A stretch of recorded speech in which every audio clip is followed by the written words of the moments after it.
창세기 토라 퍼즐 5783 10번째 후에 미케치라는 그런 제목으로 오늘 말씀을 나누도록 합니다. 창세기 41장 1절 만 2년 후에 바로가 꿈을 꾼즉 자기가 나일강가에 서 있는데 그래, 2년 후에 그러니까 요때로부터 떡 맡은 관원장과 술 맡은 관원장을 섬기는 요 기간 요로부터 시작해서 2년 후에 이런 사건이 있었다 이렇게 말을 합니다.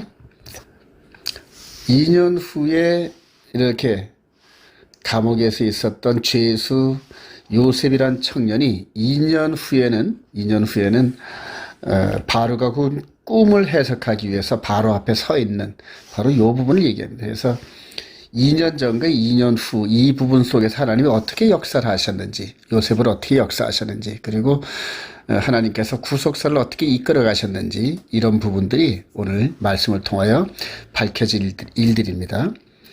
자, 창세기 41장 40절 바로가 요셉에게 이르되 나는 바로라 애굽 온 땅에서 내 허락이 없이는 수족을 놀릴 자가 없으리라 하고 그가 요셉의 이름을 사브낫 바네아라 하고 또 온의 제사장 보디벨의 딸 아스나를 그에게 주어 아내로 삼게 하니라.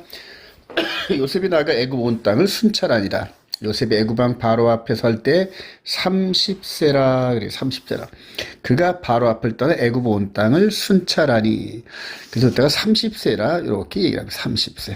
그럼 요때는 이제 28살이겠네 그죠? 28살. 자, 근데 여기서 바로 예수님께서도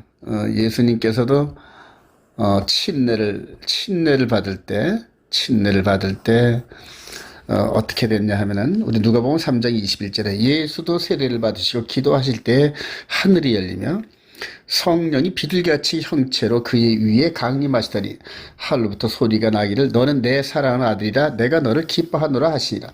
예수께서 가르치심을 시작할 때에 30세쯤 되시니라 이렇게 표현을 합니다.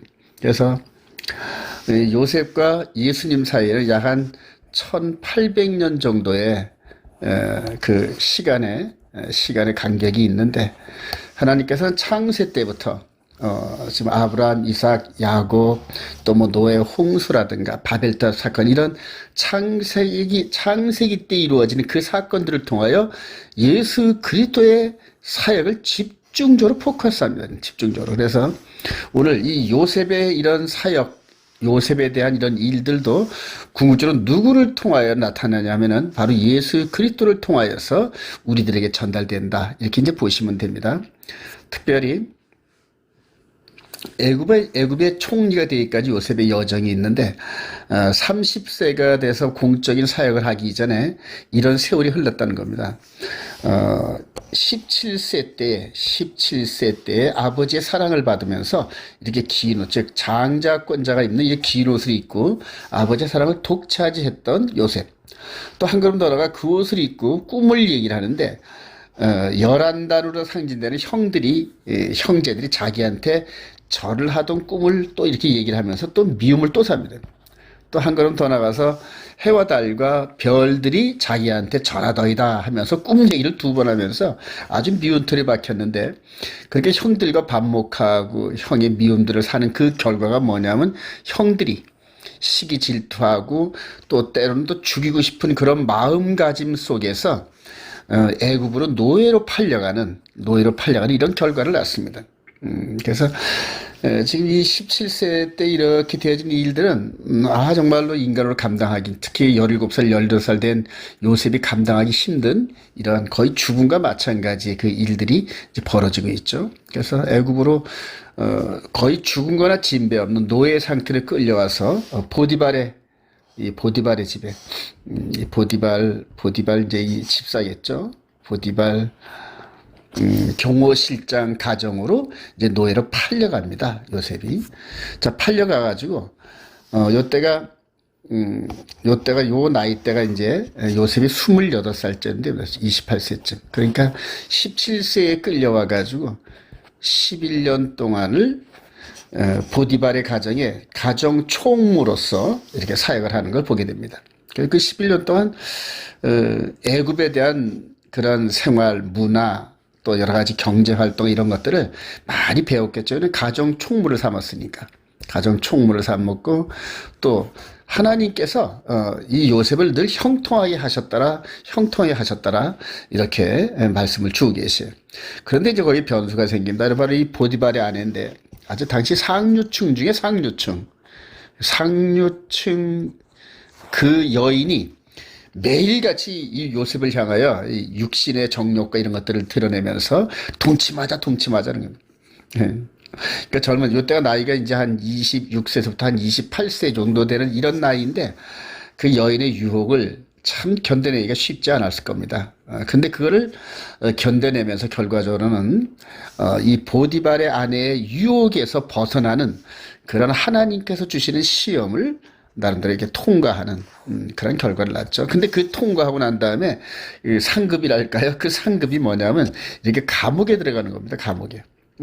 감옥에 들어가는데 요 17살 때부터 시작을 해서 한 바퀴 이렇게 돌면서 여기까지 왔는데 이게 이제 28년이 지난 겁니다. 28년이 지나고 난 다음에 오늘 본문 제목이 이제 2년 후에 그래요. 2년 후에 미케치가 바로 2년이 꽉 찬 후에 30세가 됐을 때 얘기인데 자, 이때 나중에 이제 시편 기자가 요셉의 생애를 이렇게 반추하면서 시편 105편 17절 이하 이렇게 말해요. 그가 즉 하나님께서 한 사람을 앞서 보냈으며 한 사람이 누굽니까?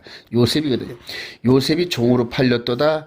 그의 발은 착고에 차고 그의 몸은 쇠사슬에 매였으니 곧 여호와의 말씀이 응할 때까지나 그의 말씀이 그를 단련하였도다. 그래요. 그러니까 이런 모든 계획 17살 때 형들의 미움과 애굽의 노예로 쇠사슬로 묶여서 팔려가고 이런 보디발의 가정에서 이런 과정 이 여정들이 전부 다 하나님께서 감독하셨다는 얘기예요. 그러니까 17살 때의 요셉과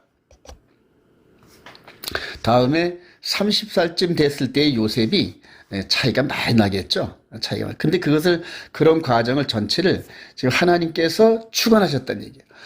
그렇게 해서 요셉이 30세쯤 됐을 때, 즉 하나님의 말씀에 대해서 이게 지금 하나님께서 뭘 하시고자 하시는 그런 뜻이 있네 하고 하나님께 마음을 돌리고 그 말씀을 이해할 때쯤 되어서 이제 하나님께서 역사를 하시는데 바로 왕으로 하여금 꿈을 2번 꾸게 합니다. 창세기 41장 1절에 만 2년 후에 그래요.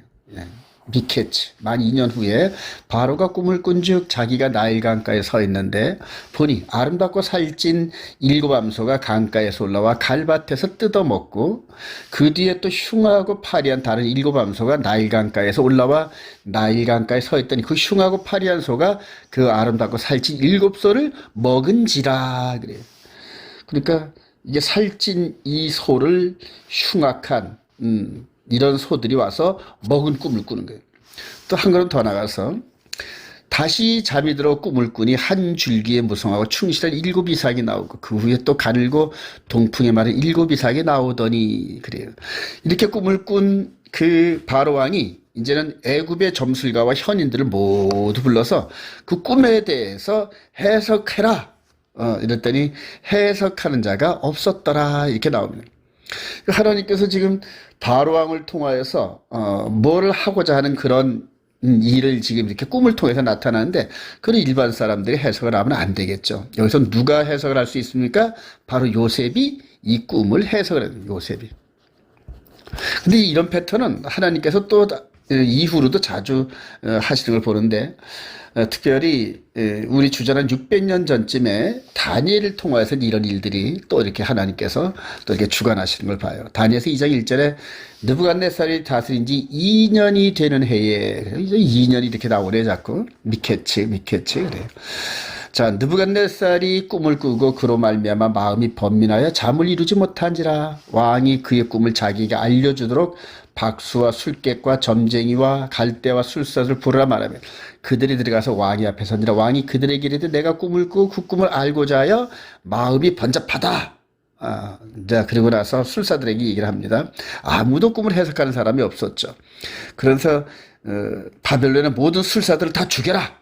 이제 이런 명령이 떨어지는 아주 급박한 상황 속에서 다니엘이 지혜롭게 행동을 하면서 그 꿈에 대한 얘기들을 하는데 바로 이 금신상에 대한 이런 꿈이죠. 그래서 그 꿈의 결론이 뭐냐면 사람들과 들짐승과 공중의 새들 어느 곳에 있는 것을 막론하고 그것들을 왕의 손에 넘기사 다 다스리게 하셨으니 왕은 곧 금머리이니이다.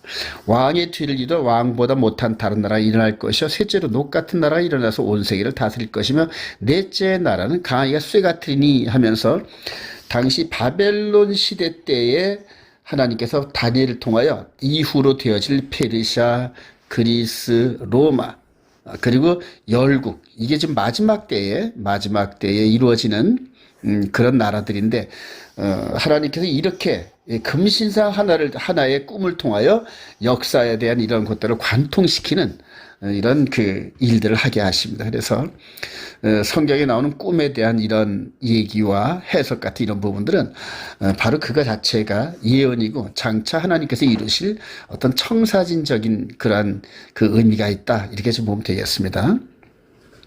자, 드디어 요셉이 그대로 불려와서 바로 왕에게 불려와 가지고 그런 꿈을 해석을 합니다. 그래서 그 꿈은 하나님께서 이렇게 하실 일입니다. 그래서 7년 풍년과 7년 흉년에 대한 이 일들을 이루실 터인데 7년 풍년 동안엔 어떻게 하고 그다음에 흉년 때는 어떻게 해서 이런 모든 일들을 잘 주관할 명철 있는 사람을 뽑아가지고 7년 풍년과 7년 흉년에 대한 이 일들을 잘 이렇게 다스리시옵소서 하고 이제 견의를 하는 거예요. 그러니까 이 바로 왕이 여기서 이렇게 요셉에게 이르되 바로 왕이 요셉에게 이르되 하나님이 이 모든 것을 내게 보이셨으니 너와 같이 명철하고 지혜 있는 자가 없도다. 너는 내 집을 다스리라. 내 백성이 다 내 명령에 복종하리니 내가 너보다 높은 것은 내 왕자뿐이라. 하면서 바로 이 요셉 이 청년 30세가 된 이 청년을 어제까지만 해도 감옥에서 감옥 생활하던 떡거북이 총각이었는데 하루아침에 하나님께서 애굽 총리로 이렇게 세워지는 걸 보게 됩니다. 정말 하나님께서요. 그러니까 하나님께서 이 요셉이 하나님께서 맡기신 이런 막중대사를 처리할 능력이 되나 안 되나 그리고 될 때까지 하나님께서 한편에서는 훈련을 시키시고 또 한편에서는 꿈을 꾸게 해서 바로 요셉의 무대를 준비하시는 그런 하나님을 보게 됩니다. 자, 이런 패턴은 이후로 아까도 말씀드렸지만 다니엘 때도 그렇게 하셨고 그 다음에 우리 주님이 오셨을 때도 마찬가지고 그리고 우리 주님이 다시 오실 이 재림의 시대 때도 하나님께서 이런 패턴으로 지금도 인재들을 훈련시키시고 그리고 마지막 종말 때 이루어지는 여러 가지 사건들이 있죠. 그것은 이제 흰말 그 다음에 붉은 말, 그 다음에 검정말, 청황색, 또 일곱인, 일곱나팔 이런 여러 가지 사건들을 준비하시면서 이런 마지막 종말적 상황을 뚫고 나갈 요셉처럼 다니엘처럼 뚫고 나갈 그 일꾼들을 지금도 훈련을 시키신다. 근데 그 훈련은 어떤 훈련이다? 하나님의 말씀이 응할 때까지 쇠사슬과 착고와 또 여러 가지 어려운 상황 속으로 계속적으로 하나님께서 이렇게 밀어 넣으시는 이런 과정들이 있습니다. 그래서 지금도 누군가는 하나님께서 훈련을 시키고 있다. 이렇게 볼 수가 있겠죠. 자.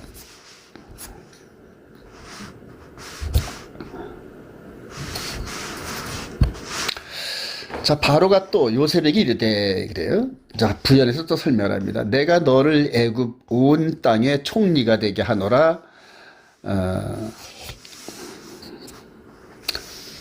자기에게 있는 버금술에 그를 태우매 무리가 그의 앞에 소리를 지르라 하기를 엎드려 하더라. 바로가 그에게 애굽 전국을 총리로 다스리게 하였더라. 총리. 그래요.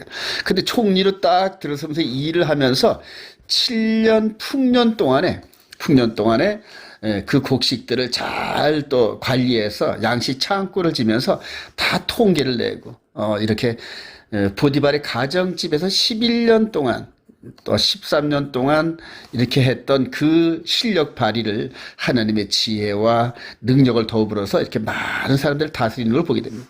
자, 이런 과정에서 총리로 앉았던 그 우리 요셉이 요즘으로 말하면 이런 모든 권세를 가지고 부정부패나 이런 것들을 저질렀으면은 아마 살아남지 못했을 거예요. 그런데 아주 원칙적으로 하나님의 말씀에 입각해서 은혜 받은 대로 잘 정리하는 과정들을 보게 됩니다.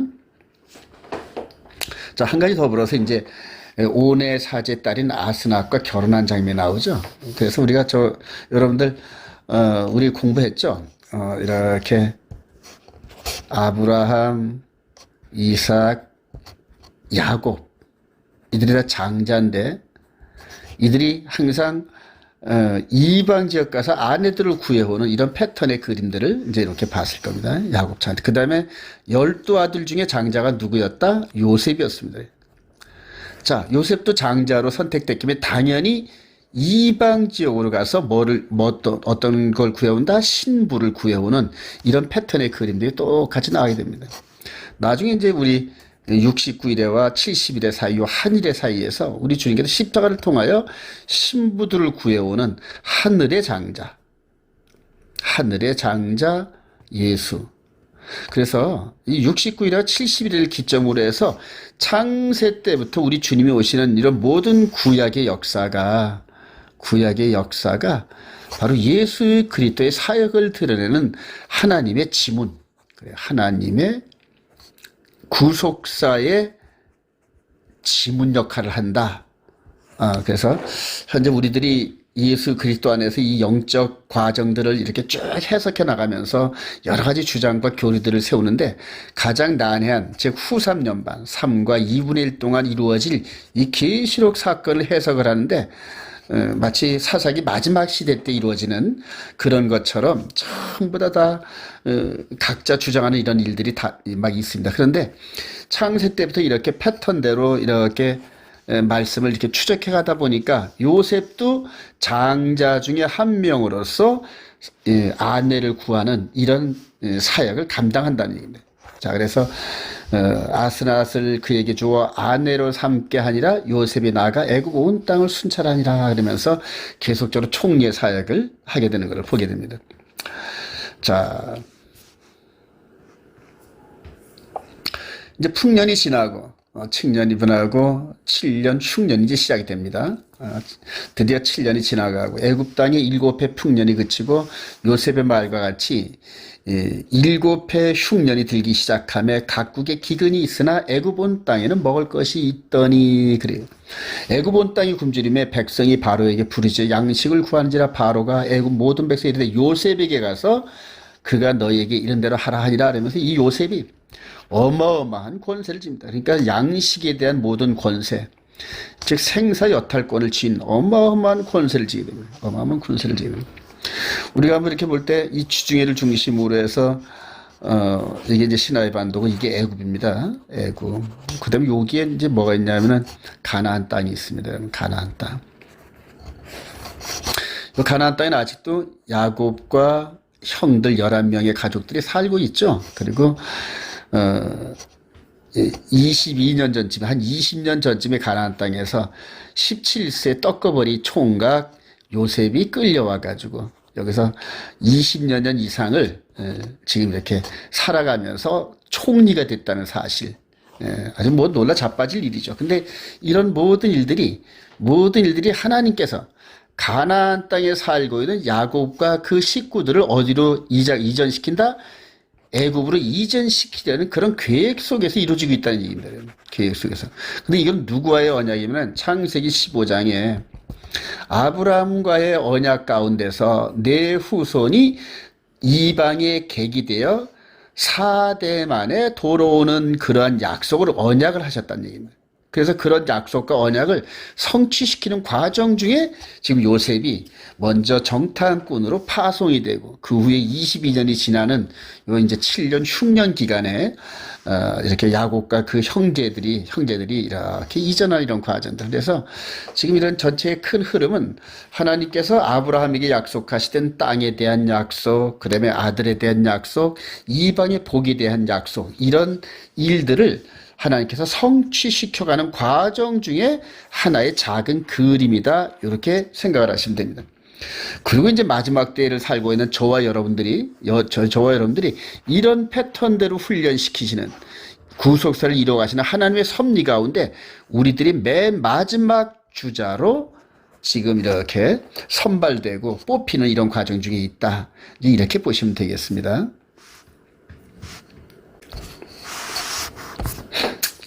자, 41장 56절 온 지면에 기근이 있음에 요셉이 모든 창고를 열고 애굽 백성의 팔세 애굽 땅의 기근이 심하며 각국 백성도 양식을 사려고 애굽으로 들어와 요셉에게 이르렀으니 기근이 온 세상에 심함이었더라 그래요.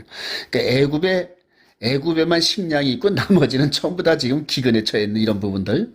그래요. 7년 동안 풍년 동안 잘 다듬은 결과였죠. 그래서 이렇게 기근이 심한 애굽이 이제는 땅도 팔고 집도 팔고 나중에는 이제 자신들도 바로 왕의 노예가 되는 이런 과정 속에서 7년 흉년이 끝날 때쯤 돼서 애굽은 아주 어마어마한 강성한 그런 부자 나라가 되고 강국이 되는 이런 결과를 낳게 되죠.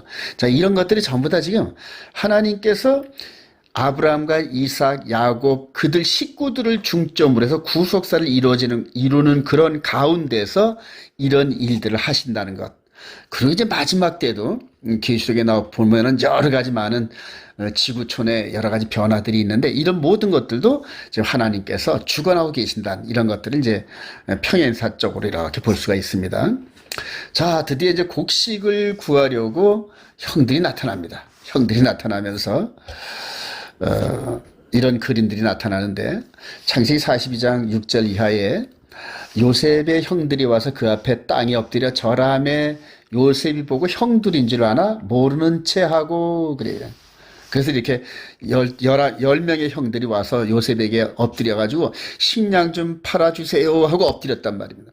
근데 이제 그 상황이 요셉은 어떻게 해서 요셉이 그들에게 대하여 꾼 꿈을 생각하고 그들에게 이르되 너희들은 정탐꾼들아 이 나라의 틈을 옆으로 왔노라 그러면서 이제 짐짓 이제 시험을 시작을 합니다.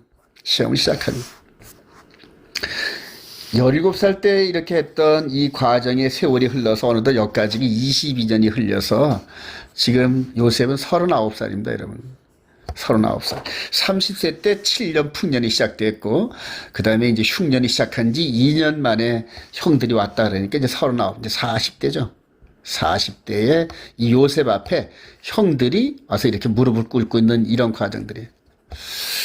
자, 여러분들 요셉이 지난 날을 쭉 회상을 쭉 해보면서 하나님께서 자신에게 주신 이 꿈들이 그냥 지나가는 일과성의 해프닝이 아니라 실제적으로 이루어진다는 사실들을 이 요셉이 깨달았을 때 정말로 두려우신 하나님, 정말로 미래를 주관하시고 현재와 과거와 현재와 미래를 주관하신 하나님을 깊이 깨달았을 겁니다, 요셉이.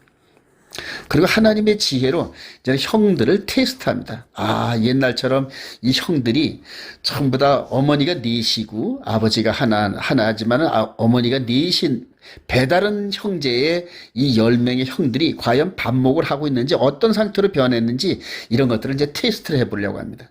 테스트를 하는데 22년 만에 형들이 나타납니다. 그래서 너희들은 정탐꾼이다 이렇게 어거지를 쓰는 상황에서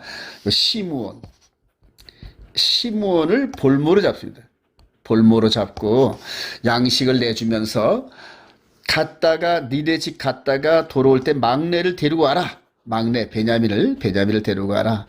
그래야 내가 너희들이 진실한 그런 형제들인지 믿겠다. 그래서 어떻게 보면 어거지죠, 어거지. 어거지인데 근데 이거를 당하는 이 형들은 이게 현재 실제 상황이거든요.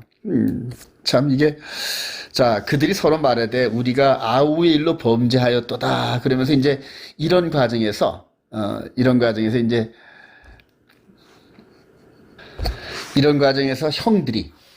형들이 혼잣말로 하는 것들을 듣습니다, 여러분. 이렇게 들으면서 형들이 지금 막 시므온이 잡혔는데 시므온은 내비두고 혼자 우리끼리 갔다 오라는데 이걸 어떻게 하면 좋냐 할 때 여기에서 이제 그들이 서로 말할 때 우리가 아우의 일로 그래요.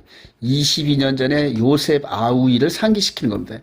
그리고 그 일로 말미암아 우리가 지금 하나님으로부터 벌을 받지 이렇게 생각을 하면서 그가 우리에게 애걸할 때의 그 마음의 괴로움을 보고도 듣지 아니하였으므로 이 괴로움이 우리에게 임하는도다 그래요. 요셉의 괴로움을 이제 우리가 당한다. 이제 이렇게 얘기하는 겁니다. 그래서 제일 맏형인 루벤이 그들에게 대답하려 내가 너희에게 그 아이에 대하여 죄를 짓지 말라고 그렇게 얘기했는데 그래도 너희가 듣지 아니하였고 그리고 그의 핏값을 치르게 되었도다. 그래. 죽은 줄 알았단 말이다. 이 요셉이 죽은 줄 알았는데 요 옆에서 지금 듣고 있어요. 히브리 말로 하는 형들의 얘기를 다 듣고 있는 거예요. 통역이 없어도. 그들 사이에 통역을 세웠으므로 그들은 요셉이 듣는 줄 알지 못하였다. 여러분들 이 상황을 한번 이 형들의 입장과 여러분들이 요셉의 입장에 있었다 한번 생각해 보면서 한번 생각해 보세요. 이 요셉의 입장에서 얼마나 여유만만할까요? 그러나 지금 형들의 입장에서는 세상 말로 완전 똥줄이 타죠. 지금 도대체 어떻게 할 줄을 모르겠네요. 진퇴양난이라는 얘기입니다. 근데 이게 지금 하나님께서 영이신 하나님께서 우리 마음 안에를 들여다보시면서 우리의 가정, 우리의 공동체, 우리의 교회 이런 것들을 좀 지켜보신다는 그런 뜻이 있습니다. 여러분. 요셉이 형들을 지켜보듯이 지금 저와 여러분들을 하나님께서 지켜보신다 이렇게 생각하면은 정말로 두렵고 떨리지 않으십니까? 그래서 우리 마음 안에서 마음 성전을 삼으시고 성령께서 우리가 무슨 일을 하고자 하는 그 일들을 먼저 알고 계신다. 이렇게 생각을 하면은 마음 안에서도 간음하지 말고 마음 안에서도 도둑질하지 말고 마음 안에서도 살인하지 말아야 된다는 이런 엄청난 그러한 그 영적 세계의 이 법, 이걸 이제 바울 사도는 그리스도 율법이다. 그래서 고린도전서 9장 21절에 그렇게 말합니다. 나는 모세의 율법 안에 있지 않지만 도리어 그리스도의 율법 안에 있다. 그래요. 즉 성령님이 우리 마음을 지켜보시는 그런 시대에 살고 있다. 그래서 성령께서 우리에게 하나님의 말씀을 기록해 놓으시면서 정말로 그 마음으로까지도 하나님의 그 터치를 하나님의 페널티를 받지 않는 그런 거룩한 백성들, 거룩한 신부가 되는 이런 과정들을 우리가 현재 겪고 있다는 것, 걸어가고 있다는 것, 여러분들 유념하시길 소망합니다. 자, 그래서 이제 드디어 돌아옵니다. 형들이 돌아와서 아버지 앞에서 이 자루들을 피니까 돈은 그대로 있어요, 여러분. 돈은 그대로 있어요. 42장 35절에 각기 자루를 쏟고 본즉 각 사람의 돈 뭉치가 그 자루 속에 그대로 있는 거예요. 그리고 그들과 그들의 아버지가 돈 뭉치를 보고 다 두려워하더니 그들의 아버지 야곱이 그들에게 이르되 너희가 나에게 내 자식을 잃게 하도다. 이게 뭐냐면 너희들 지금 시몬 팔아서 이 곡식 사온 거 아니냐 이 얘기거든. 왜냐면 돈도 그대로 있고 이 또 양식은 가져왔는데 누구만 없어요? 시몬 한 사람이 없거든요. 그러니까 아버지 야곱이 이 형제들을 그냥 의심하는 거예요.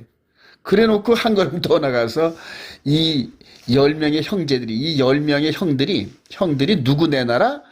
이 야곱 아버지가 죽고 못 사는 베냐민을 내놓으라는 거죠, 베냐민. 근데 이게 지금 베냐민을 내놓으라는 이유가 애굽에 있는 그 총리 요셉이 베냐민 안 데리고 오면은 내가 너희들 하나도 믿지 않겠다. 이런 얘기네. 그랬더니 아버지 야곱이 요셉도 없어졌고 시몬도 없어졌거늘 또 너희들이 베냐민을 또 뺏어가고자 하냐 하면서 이 분위기를 한번 여러분 생각해 보세요. 아버지가 자식들을 못 믿고 자식이 아버지를 못 믿고 형제와 형제가 서로 믿지를 못하고 왜냐하면 요셉을 팔아먹고 그 요셉을 애굽에 팔았습니다. 말을 못하고 요셉이 죽었습니다. 이렇게 얘기를 했단 말이에요. 그러니까 그 가정이 지난 22년 동안 요셉은 죽은 거란 말입니다. 이거를 진실을 말하지 못하는 거예요. 진실을 말하지 못하니까 이 야곱의 이 가정에 거짓이 지배하고 있다는 얘기입니다, 여러분. 거짓이 지배하고 있는 이 야곱의 가정. 하나님께서 과연 이 가정을 사용할 수 있을까요? 불가능하다고 봅니다. 그래서 이렇게 거짓이 지배하는 마귀가 지배하는 이 가정을 하나님께서 싹 걷어내버리고 하나님께서 주신 아브라함에게 주신 여호와의 도가 지배하는 즉 하나님이 인도하시는 그런 가정이 되게 하려고 지금 요셉을 통하여 일하고 계신다는 얘기입니다. 자, 창세기 40년 30절 이하에 루벤이 그러니까 장자가 루벤이 그의 아버지에게 말하 이르되 내가 그를 아버지께로 데리고 오지 아니하거든 내 두 아들을 죽이소서 볼모로 주겠다니 자기 아들을 그를 내 손에 맡기소서 내가 그를 아버지께로 데리고 돌아오리다. 그래도 장남이니까 장남이 나서서 아버지를 설득을 합니다. 진퇴양난이에요. 애굽으로 내려가자니 베냐민이 없고, 베냐민 없이 내려가봤자 소용이 없고, 아버지는 베냐민을 절대 내놓지 않고, 이런 가정들. 현재 저와 여러분들의 가정이 이렇지 않습니까? 저와 여러분들이 섬기는 교회가 이렇지 않습니까? 겉으로는 웃고 악수하고 샬롬 사랑합니다 이러지만은 속으로는 서로 다 시기하고 질투하고 의심하고 믿지 않고, 목회자가 성도들을 믿지 못하고 성도들이 목회자를 믿지 못하고 또 성도와 성도 사이를 믿지 못하는 그런 그 교회 가정들, 지금 대부분이 그렇다고 봅니다, 여러분. 근데 그런 가정들을 하나님께서 사용하실 수가 없는 겁니다, 여러분. 자, 그래도 어쨌든 우여곡절 속에 이제 양식이 떨어지고 세월이 가니까 아버지 야곱도 포기합니다. 그래서 야곱이 이제 아들을 이렇게 내주면서 내 아우 베냐민도 데리고 떠나 다시 그 사람에게로 가라. 그 다음에 이제 누구를 의지하면 이제 하나님을 해요. 전능하신 하나님께서 그 사람 앞에서 요셉 앞에서 너에게 은혜를 베푸사 그 사람으로 너의 다른 형제와 베냐민을 돌려보내게 하시기를 원하노라 하면서 내가 자식을 잃게 되면 인류로다 하면서 포기라는, 즉 포기. 그러니까 내가 사랑하는 것을 포기하고 그 다음에 나를 포기하는 것이 바로 하나님을 사랑하는 거예요. 그래서 우리 주님께서 그랬잖아요. 나보다 더 사랑하는 게 있으면 그게 더 우상이다. 그래서 저와 여러분들이 나 자신을 사랑하면은 그거 자체도 우상이다. 이제 이런 말씀입니다, 여러분. 자, 드디어 형들이 베냐민을 데리고 요셉에게로 돌아옵니다. 형들. 요 둘은 누구의 소생입니까? 라헬의 소생입니다. 라헬의 소생이에요. 드디어 22년 만에 보고 싶은 베냐민 동생을 보는 이 요셉. 여러분들 이 감동. 2년 후에 미케츠 그러면서 하나님의 말씀이 응할 때까지 쇠사슬에 매여 있고 착고에 매여 있던 이 요셉이 하나님의 말씀이 응하고 하나님의 말씀의 뜻대로 세상을 해석하고 하나님의 뜻대로 이렇게 여호와의 도를 걸어갈 수 있는 그런 리더가 됐을 때 하나님께서 어마어마한 권세를 맡기시고 그리고 이런 형들의 화합과 애굽의 화합과 이런 모든 것들을 이 요셉 한 사람이 어마어마한 권세를 잡고 이렇게 이루어가는 과정들을 이제 보게 됩니다, 여러분. 자, 창세기 43장 3절 그들이 요셉 앞에 앉되 그들의 나이에 따라 앉히게 되니 그들이 서로 이상히 여겼더라. 요셉이 자기 음식을 그들에게 주되 베냐민은 다른 사람보다 5배나 주매 그들이 마시며 요셉과 함께 즐거워하였더라. 여기 한번 보실래요? 요 요셉. 요 베냐민. 사랑하는 동생 베냐민. 그리고 나머지는 루벤으로 시작을 해가지고 그 형제의 순서대로 쫙 앉히는 장면들 그래요. 미리 요셉이 하인들을 시켜서 자리들을 다 배정했는데 나이에 따라 자연스럽게 앉게 되는 거예요. 여러분들 이거 한번 생각해 보세요. 요셉이 12형제들하고 이렇게 모여가지고 한 자리에 모여서 이들은 아직까지 이 요셉이 이 총리가 요셉인 줄을 모르고 있단다 얘기입니다. 너무 재밌잖아요, 여러분. 그래요. 너무너무 재밌으면서 너무너무 눈물 나고 너무너무 감사하고 여러분들 하나님께서 우리들이 어려운 그런 과정들을 거치게 하면서 궁극적으로 우리를 하나님의 일꾼들로 또 하나님의 시대에 따라가는 그러한 그 사역자들로 삼을 때 이런 영적인 희열을 느낄 수가 있습니다, 여러분. 아주 대단한 거죠, 이건요. 그래서 시대마다 정말 훈련 끝나고 하나님의 쓰임받는 일꾼들을 우리가 존중하고 사랑하고 아껴주고 그래야 됩니다. 그래서 합력하여 서원을 이루어야 되고 남을 헐뜯거나 폄하하거나 이런 식으로 한다면 하나님이 기뻐하지 않는다고 봅니다. 그래서 참 요셉이 이런 자리에 오르기까지 얼마나 죽을 고생을 하고 생사의 고비를 넘기고 이런 훈련 속에서 참 하나님의 든든한 동력자. 나중에 이제 우리 바울 시대 때 보면 바울이 하나님의 동력자가 되면서 그 엄청난 이런 일들을 역경을 뚫고 복음을 증가하는 그런 일들을 하게 되는 걸 봅니다. 이 시대에도 하나님께서 그런 일꾼들을 찾고 계시는데 저는 저와 여러분들이 그런 일꾼 되기를 소망합니다. 자, 베냐민의 곡식 자루에서 발견된 요셉의 자. 이제 마지막으로 마지막으로 이제 이 요셉이 이제 형제들을 테스트합니다. 테스트하는데 창세기 4장 12절 그가 나이 많은 자부터 시작하여 나이 적은 자에까지 조사하며 그 잔이 베냐민의 자루에서 발견된지라 그래요. 완전히 요셉이 시험을 아주 고단위로 지금 끌고 갑니다. 지금. 고단위. 그래서 형제들이 과연 이 막내 베냐민이 사지에 처했을 때 어떻게 하는지 22년 전에 자기에게 했던 이런 그 일들을 어떻게 지금 고쳤는지 이제 테스트 해보는 겁니다. 그랬더니 발견되는데 그들이 즉 10명의 형들이 옷을 찢고 각기 나침을 나귀 싣고 성으로 돌아가는데 요셉이 그들에게 이르되 너희가 어찌하여 이런 일을 행하였느냐 즉 그 금잔 은잔 점치는 이 잔이 베냐민의 나귀에서 자루에서 발견된 거예요. 자 이렇게 해서 책망을 하니까 유다가 이제 말하되 우리가 내줄게 무슨 말을 하오리까 무슨 설명을 하오리까 우리가 어떻게 우리의 정직함을 나타내리까 하나님이 종들의 죄악을 찾아내셨으니 우리와 이 잔이 발견된 자가 다 내 주의 노예가 되겠나이다 그러면서 이 베냐민과 함께 이 노예의 공동체에 참여하겠다 이렇게 제안을 합니다. 여러분 22년 23년 전하고 다르죠. 이 10명의 형제들이 그때는 요셉이 미워가지고 막 대적을 하고 했었는데 이제는 그동안 하나님께서 요셉만 훈련시키신 게 아니라 이 형들도 양심의 가책 속에서 계속 영적인 고민 이걸 도대체 어떻게 해결하면 좋겠나 그러면서 아버지 이 야곱과 할아버지 이삭 또 증조 할아버지 아브라함이 섬겼던 그 하나님의 말씀의 그늘 아래서 계속 고민하게 되는 걸 봅니다. 자, 요셉이 이르되 내가 결코 그러하지 아니라 잔이 발견된 그 손에서 발견된 자만 내 종이 되고 너희는 평안히 너희 아버지께로 도로 올라갈 것이라 그런단 말이에요. 그러니까 베냐민만 못 삼겠다는 거예요.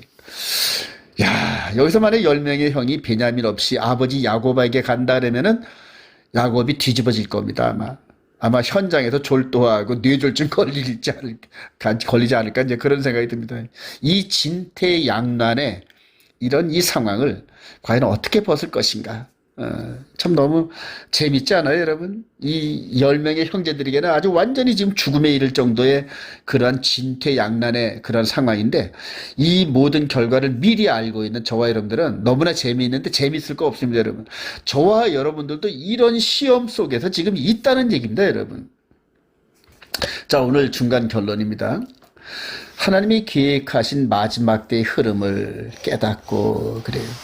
지금 요셉 시대 때 7년 풍년, 7년 흉년을 주관하시면서 아브라함의 약속을 성취시키는 과정에서 초자연적으로 우주의 변화를 이끌어 가시는 전능하신 하나님. 그래요. 그 하나님께서 지금 마지막 때의 흐름을 미리 말씀해 놓으신 게 많아요, 여러분. 우리 주님이 오셔서 말할 때 마지막 때는 해와 달과 별들이 막 요동을 치고 그 다음에 땅에 지진이 나고 이런 식으로 무서운 일들이 많이 일어날 것이다. 이렇게 이제 미리 예고를 하셨는데 지금 저와 여러분들이 지금 경제가 무너지는 여러 가지 이런 것들 또 전쟁과 여러 가지 어려운 상황들이 막 이렇게 그림자처럼 다가오잖아요. 근데 이거를 솔로몬이 미리 깨닫습니다.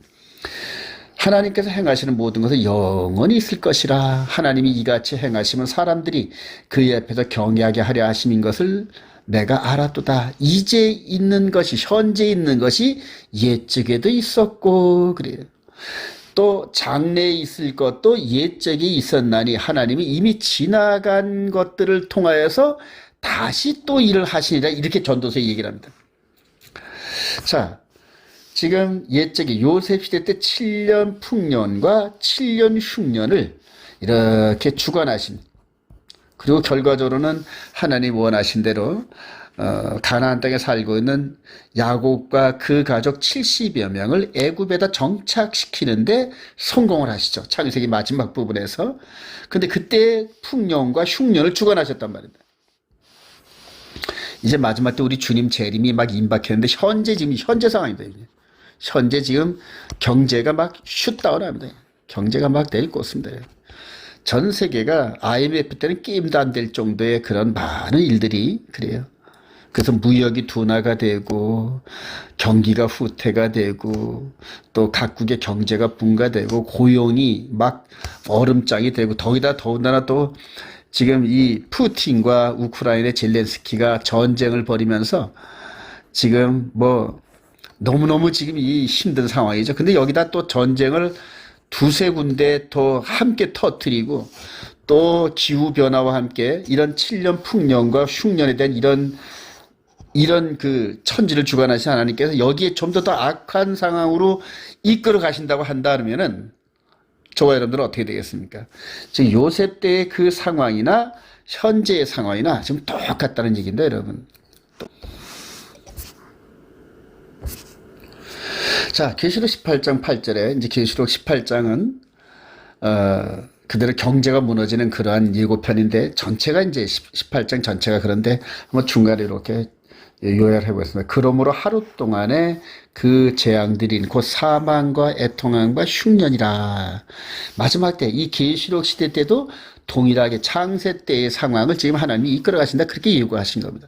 그가 또한 불에 살라지니 그를 심판하신 주 하나님이 강하신 자이십니다. 그와 함께 음행하고 사치하던 땅의 왕들이 그가 불타는 연기를 보고 위하여 울고 가슴을 치며 그의 고통을 무서워해 멀리 서서 이르되 화이또다 화이또다 큰 성 견고한 성 바벨론이여 한 시간에 내 심판이 이르렀도다 하리로다. 땅의 상인들이 그를 위하여 울고 애통하는 것은 다시 그들의 상품을 사는 자가 없음이로다. 그래요.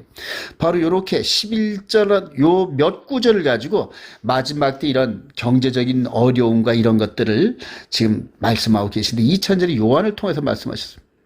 요한이 지금 현재 상황을 바라보면서 창세 때 있었던 이런 풍년과 기근이 마지막 때도 있을 터인데 지금 저와 여러분들이 당하고 있는 이거는 불행하게도 7년 흉년으로 들어가는 그런 마지막 어려울 때다 이 얘기입니다, 여러분. 근데 여기서 저와 여러분들이 실망할 게 없는 게 지금 이런 상황 속에서 지금 창세 때 상황 속에서 하나님께서 그 사랑하는 백성들을 인도하는 상황으로 사용하셨다는 얘기입니다. 마지막 때도 우리 주님이 재림이 임박한 이때에 이 세상은 어렵지만은 그러나 하나님의 말씀 안에 있는 저와 여러분들은 하늘 소망으로 반대적으로 가득 찬다는 얘기입니다, 여러분.